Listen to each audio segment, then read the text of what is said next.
Erokamano nyako Ramogi kuom medo kete Ramogi TV wamedo dhi nyime gi weche manyien kaka ne wasingo ni mar wan ka nikech nyako Ramogi waluoni gi konde duto te magitimore piny Kenya. Moko kuom jotend duond bura mar PAA owuok tung' mosuo gi jatend Wiper Kalonzo Musyoka ewi wach ni obiro nyiso jood bura mag Azimio la Umoja One Kenya mondo kik puodh Aisha Jumwa kaka jatend migao kaluwore kod bura ma pod mien e doho.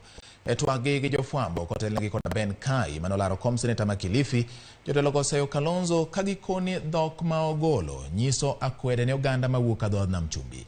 Giluwo bende ni Kalonzo kaka okil nyaka ng'eni doho pok oyudo Aisha Jumwa gi ketho mora mora kendo ok nyal tame tiyo ne jopiny kaka jatend migao.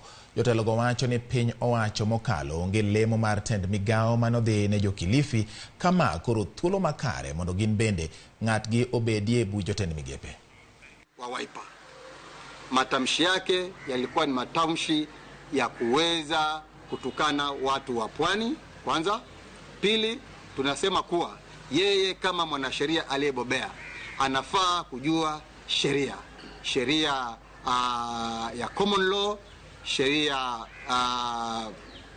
international law ambazo zinasema kuwa mtu katika mwananchi wa Kenya, sheria ya Kenya inasema kuwa ana haki ya kuangaliwa kwamba hana hatia.